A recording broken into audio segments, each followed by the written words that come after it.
All right, so doing a quick recording on how to format numbers in make.com. So I'm having an issue here in stripe.com when my sales input, the data that comes across is not coming across like I want it. So I'm getting, this is $150 for a sale, but it's coming across as, I don't know, 115,000. Anyway, the formatting is wrong. So I wanted to just say 150 without the zeros. You can add decimals in there if you want, but I'm gonna show you how to do it with just having the correct amount in there. What you need to do is come over here to Stripe, just add in a module, and then you want to go to tools, and then you want to set variable.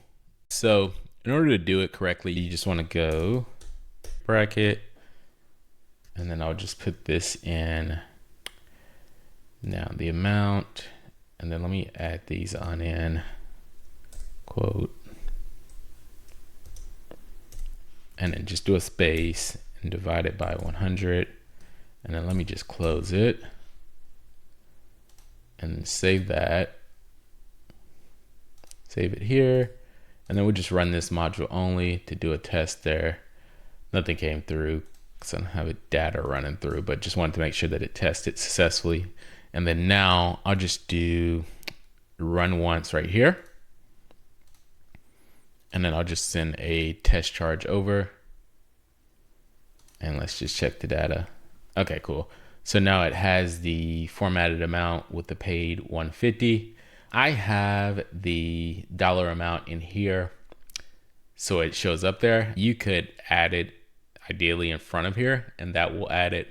So if I added a $ here and just hit save, and then I'll just run another test, it's gonna populate with $2. But I'm just showing you that you can run it from either spot. Cool, see, there's $2 there. So you don't need it in both spots. I'm just gonna come in and remove it here, and then save it. And then that's it. That's how you format a number using data that's coming in from Stripe.